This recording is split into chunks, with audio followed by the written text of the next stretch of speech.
Hi guys, welcome back to the channel. We are working on Han Solo's Millennium Falcon. This is a classic model kit made by MPC, but it's being updated and improved to be released now in 2023. And in my last video, we assembled the ship, we lit it, put in fiber optics, put in LEDs, and today's video will be about painting the Millennium Falcon. So, first step was to mask off a handful of parts. Now, for all my LEDs that I want to protect, I used a little bit of heat shrink tubing, and I didn't heat shrink it on. I put a little bit of Elmer's glue in one end of that heat shrink tubing, and then I just sat it on top of that LED. And it really makes a perfect little circle there, protecting it. Across the back, for the blue engine, I used some yellow Tamiya tape. Now the fiber optic, we don't have to mask that off because we'll just trim it close to the body after we're done with everything. For the cockpit, I glued the cone on with Elmer's glue. So at the very end, I'll be able to pull that off and remove that yellow tape that I put around the inside. And along the same way, the clear cockpit glass for the gunner's turret that's only being held in by Elmer's glue right now. After I'm done painting the base coat, we'll pop that off, clean it off, and put it back in. Now this video is going to be about how I paint the Millennium Falcon. This is not meant to be a definitive reference guide for the perfect way to paint the Millennium Falcon. There's already probably 100 videos on YouTube about the perfect way to get to look exactly like the studio model. This video is going to document how I do it, which is going to be different than the way a lot of people do it, but hopefully we'll have a good result by the end. Now, the first place where I branch off from conventional wisdom on the Millennium Falcon is on my shade of paint. The Millennium Falcon studio model for A New Hope has a white that branches off slightly warm. It's called Reefer White, and it's white with a tiny bit of tan. I take my base color to be a little bit colder. I don't go tan, I go a little bit more gray. So my base coat is going to be white with gray rather than white with tan.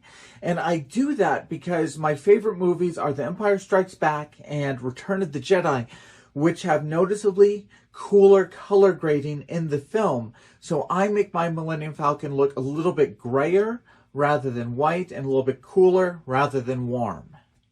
Okay, two other things I'm not going to be doing on this build is first, I'm not going to do pre-shading for the panel lines. Although, if you want to see a really cool build that does do panel line pre-shading, you should check out a channel that's called Scale Model Medic. He did a series probably 8 years ago where he took a Revel pre-painted Millennium Falcon and did an incredible paint job. I'll try and link it below, but otherwise it's by Scale Model Medic, and the series is called Budget Millennium Falcon. And it's a really cool video that goes step by step of how to paint the Millennium Falcon, doing some pre-shading. The other thing I'm not going to be doing is on a lot of my builds, I'll actually start off with a silver base coat so that when I do chipping, I chip down to like a bare metal look. You can kind of see that here on the face of this AT-ST. Started off with silver, did a little chipping to get back to the silver under the base coat. But I really find the Millennium Falcon is one of the few Star Wars ships that does not chip down to bare metal. I don't think I've ever seen bare metal on the Millennium Falcon. So I'm going to do an entire base coat. Then the different colors on top of it will chip those to get back to the base coat, but never to bare metal. All right, so here's my gray. This is a very, very light shade of gray, and I feel it's pretty neutral. Now when it comes to my shade of gray that I like for a lot of these sci-fi vehicles, I use white, and I actually use chrome silver to turn it gray. I feel silver doesn't lean blue, doesn't lean tan, so when I mix this together, you get a very neutral gray. I usually go probably 3 parts white to 1 part silver to get my gray color. So that is this right here. Now, because the silver has kind of little silver granules in it, this paint can end up a little bit gritty and flat. So it takes a little bit of practice to work with, but I think it gives a great result. I've taken that same mix and I added a little bit of deck tan, just a little bit on top of it to make a shade of gray that does lean tan. We're going to use that for some of the access panels. All right, then I took that same gray mix I made up for the base coat and I added in sky gray and just started adding in drops of black to make this little jar. This is going to be my darker gray accents on the ship. Then I took a red and darkened that one. I think I actually darkened it with smoke and a few drops of black. I made this up probably a year and a half ago to make a deep brick red that I'll use on the red panels. And finally, I have my TIE Fighter blue color that I've used on a lot of projects. And this is white, sky gray, and a few drops of just straight up blue until I have a nice blue gray. We'll use this on the blue gray panels.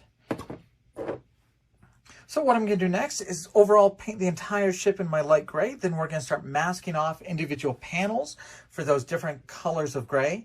And I'm going to be doing salt chipping on a lot of those panels to make it look aged and weathered. So let me get to it.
All right, so I'm about a day into painting all the panels across the Millennium Falcon. You can see I've been doing the chipping on most of them, and I think it looks pretty good. And honestly, I think if you're going to do the Millennium Falcon, painting the panels is probably the way to go. I think it's just kind of what this paint job deserves. But MPC and Round 2 have also given us an alternative method to doing all these tiny little panels. They have a very extensive decal sheet, and you can see I'm getting ready to do some of the decals because this is a model kit review and a model kit preview. So to actually review the kit, I really should use some of the decals they've provided. So we're going to put probably about half the panels that go on the bottom of the ship. We're going to put them on using the supplied decals to see what that's like. And yeah, let me get started putting on those decals. And what's really nice is they've given us this very large, you can see it's much bigger than the ship, this very large full color diagram to show us where all the decals on this ship go. And some great examples of what it should look like after it's fully weathered.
All right, the ship looks so good like this, so nicely painted. It's a little too bad we can't leave her like this. We have to really dirty this ship up.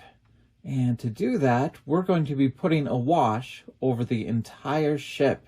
Now back here, we're just going to use our little enamel stain to do these nice grills, show off all the detail there.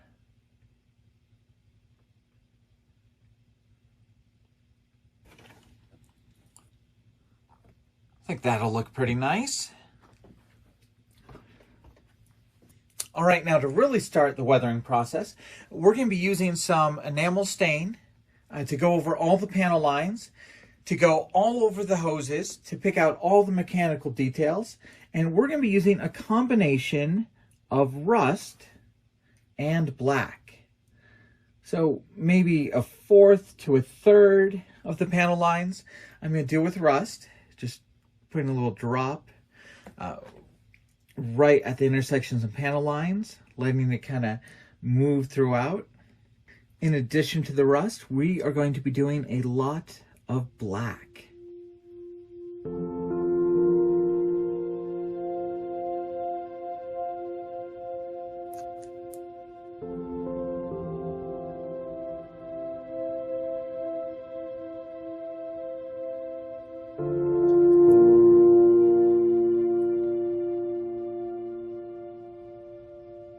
Now that the wash has had some time to set, we are removing it, but I'm not removing it entirely. I'm letting my paper towel here get kind of dirty, so it leaves those classic Millennium Falcon streaks across the hull. So I'm just kind of pulling down in a straight line and hopefully leaving the panels nicely streaked, a little bit dirty, letting that kind of wash filter the paint to just change its tone just a little bit and leave the ship nicely streaked and dirty. One interesting fact about the Millennium Falcon is on the top, the streaks run from the inside out. When you do the bottom, you streak it the other way. The streaks on the bottom go from the outside in.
as I keep working my wash into more of a filter, and of course a wash fits into the small recessed details, a filter goes over the entire paint to change its color or its tone. I want to talk a little bit about the decals I've put on. Now, a lot of the decals look really nice.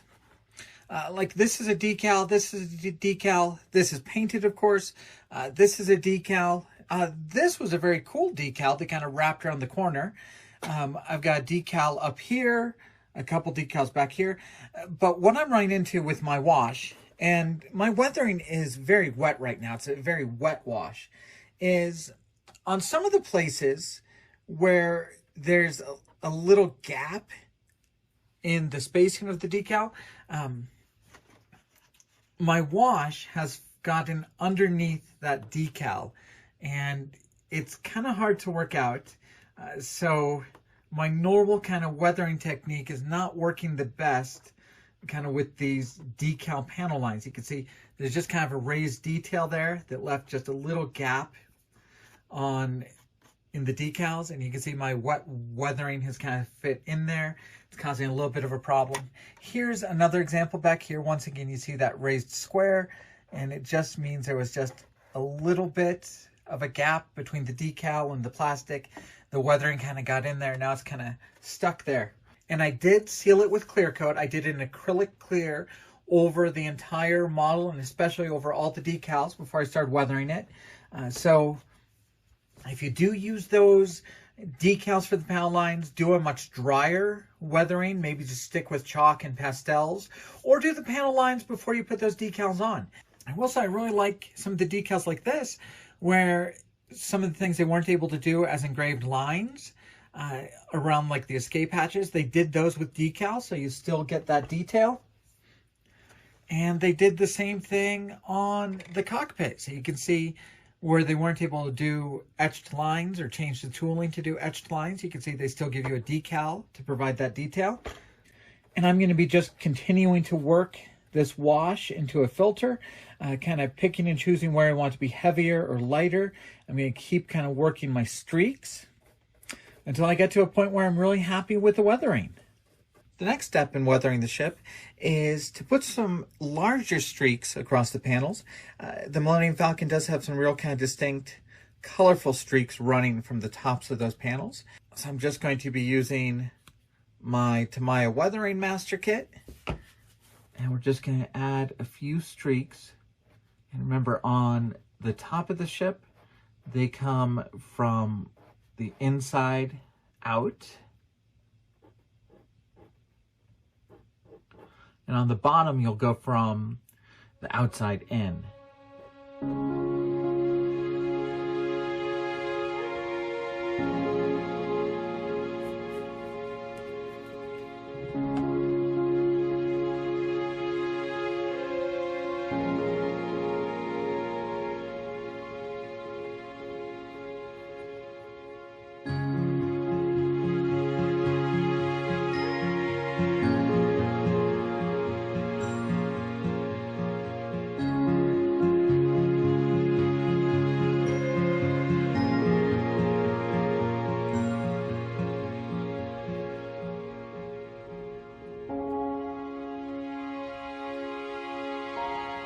So I might do a few more passes on those just to make them a little more distinct. But you can see that just adds some nice, more colorful streaks across the hull. All right, next we have all sorts of marking decals, and there really isn't much guidance on where these will go. This one will obviously go on the cockpit, and that's a pretty significant one. But lots of these little squares and rectangles, you know, your best thing is just start looking at some reference pictures of the Falcon and choose which ones you want to put on. So much of any Millennium Falcon project is just kind of doing things to taste. So you can see here it says, additional fine decals are supplied to be placed throughout the model. I kind of like Star Wars ships because they don't use many decals. So I'm going to put a few on. I'm going to kind of see where they make sense to me. I'm going to try to follow a few reference pictures, but I don't know how much I'll do.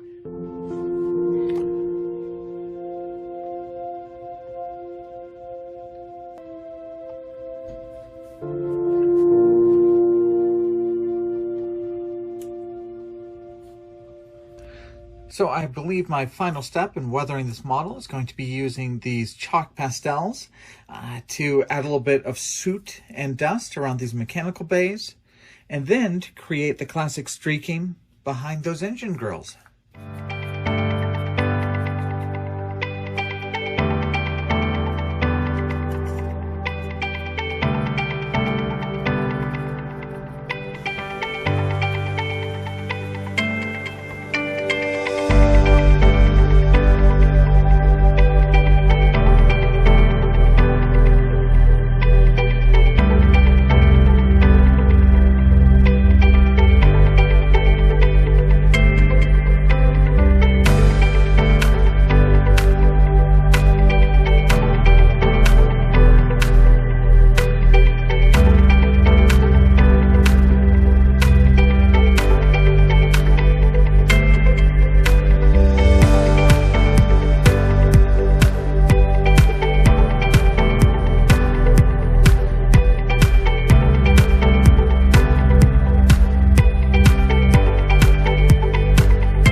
All right, so this is it. This is my completed Millennium Falcon by MPC, updated for 2023, and absolutely a blast of a kit to work on.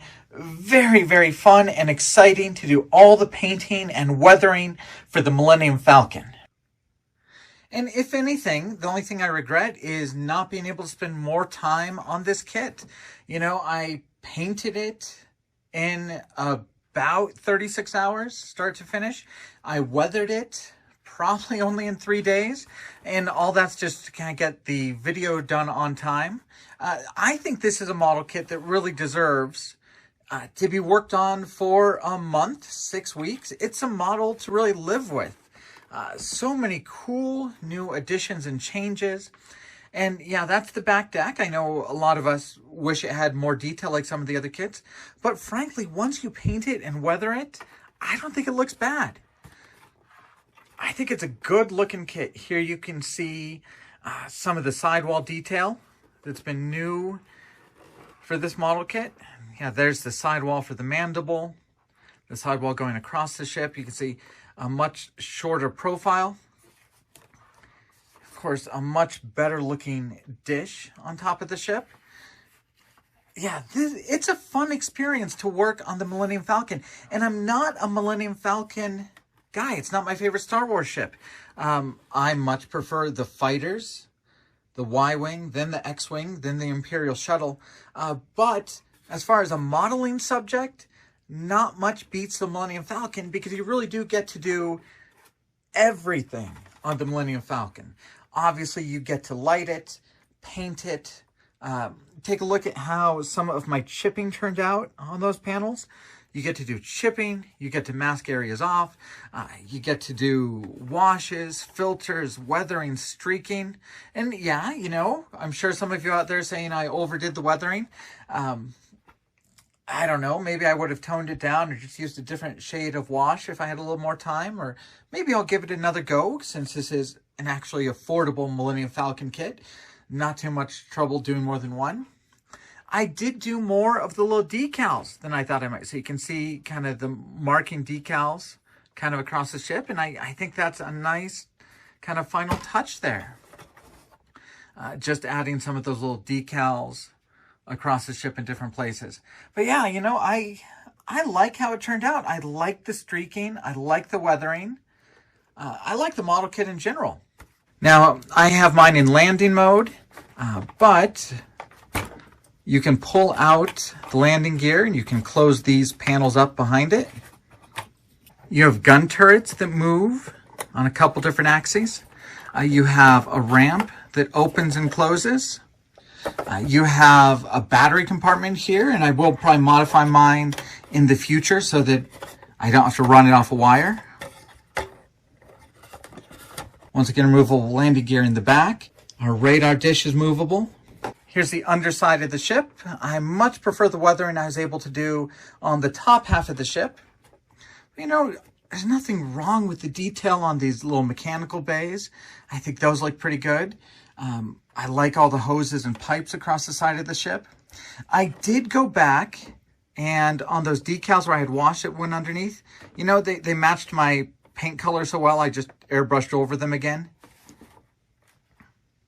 Yeah, the Millennium Falcon's a cool looking ship and a very fun modeling subject. But let's get the lights turned on for this ship.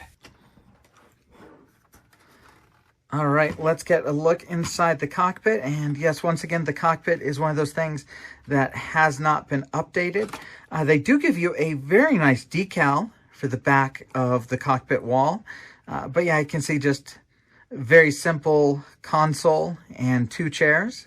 Now, I haven't put these guys into the cockpit yet. The cockpit's not completely glued on, mostly because I'm going to have another go at painting Han Solo.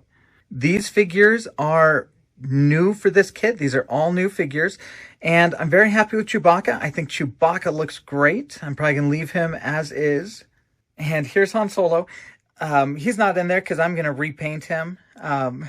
I'm not a figure painter, so I always do my best, but I'm going to try and redo him.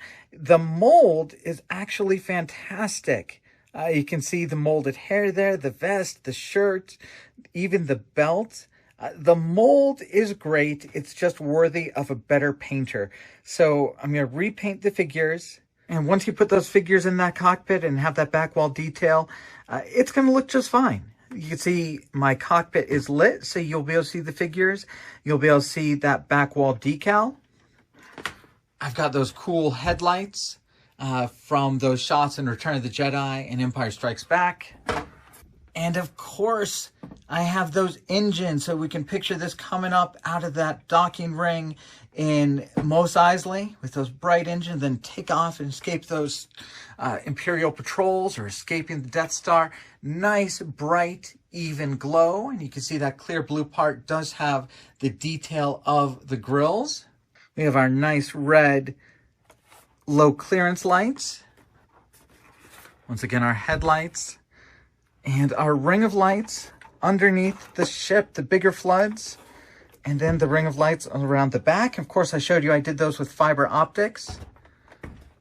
Here's a nice shot of that underside of the ship. Love those ring of lights around the bottom of the ship. I love this model. Once again, this is one you can really live with this model for quite a while. Really make a difference in bringing the ship to life. If you're looking for a fun modeling build, the Millennium Falcon absolutely fits that bill. All right, let's bring in a little bit of a fleet. Like I said, I'm a Y-wing kind of guy, and roughly these will be in the same scale. This one, anywhere from like 1/72nd to 1/76, depending on what measurements you use. Or if you use the old school measurements, somewhere around 1/50th, but I think these guys look pretty good. There's a Y-wing, a couple Y-wings with the Millennium Falcon. I don't know why right now I don't really have a 1/72nd X-Wing. I think this one is closer to 1/60th, but yeah, with kind of the fuzzy scaling in the Millennium Falcon, that's probably all right. I do have like 3 1/72nd scale X-Wings I'm about to build up this summer. Here's a possibility for my shelf. I have my lone Y-Wing coming in, then I have my advanced TIE come in, and then of course, who takes out Darth Vader there? The Millennium Falcon. Yeah, imagine Darth Vader's surprise when he gets shot down by this big hunk of junk. Yeah, you know, I love Star Wars. I love the ships. Can't wait to set these up on a shelf. And of course, very much a modern ship. It kind of fits the same needs of the Millennium Falcon, a ship you can live on, travel on, conduct nefarious business. Kind of another old kind of beat up ship, kind of done in different style. Both of these should be in the same scale. The Razor Crest 172nd by round 2 just this past year, and the Millennium Falcon. I think those guys look good. Both some kind of repurposed, nefarious, junky cargo ships. Very cool to see them on a shelf together. I really do understand the limitations of this model kit, being an older mold, a vintage kit. The additions and changes they've made have absolutely made it much, much better. And no, it doesn't compete with a $400 kit, but this is a $70 model kit. And for $70, gain a model kit where you can play with the lighting, do whatever you want, and spend weeks doing a really cool, fun paint job. I think this kit is a no-brainer.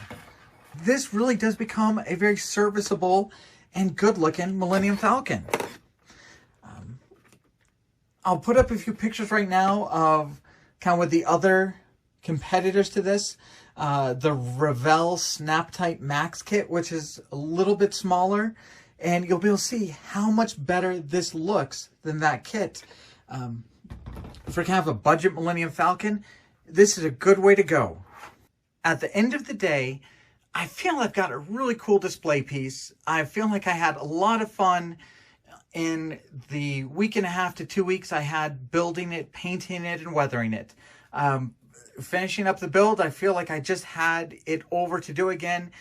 To keep playing with it, to keep playing with the panels and the weathering and the painting, because this ship deserves to be such a process to really get looking right. I can't say enough. I had a blast building it.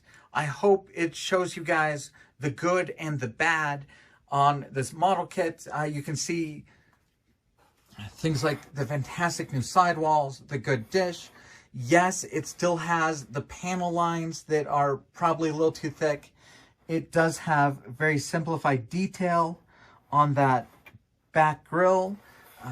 But overall, I think it's a good looking kit, and I think it's a fun modeling experience. So thank you guys very much for watching the build. Thank you guys for watching the video. I really hope it helps you guys to understand what this model kit is about and helps you with your buying decisions and your modeling decisions.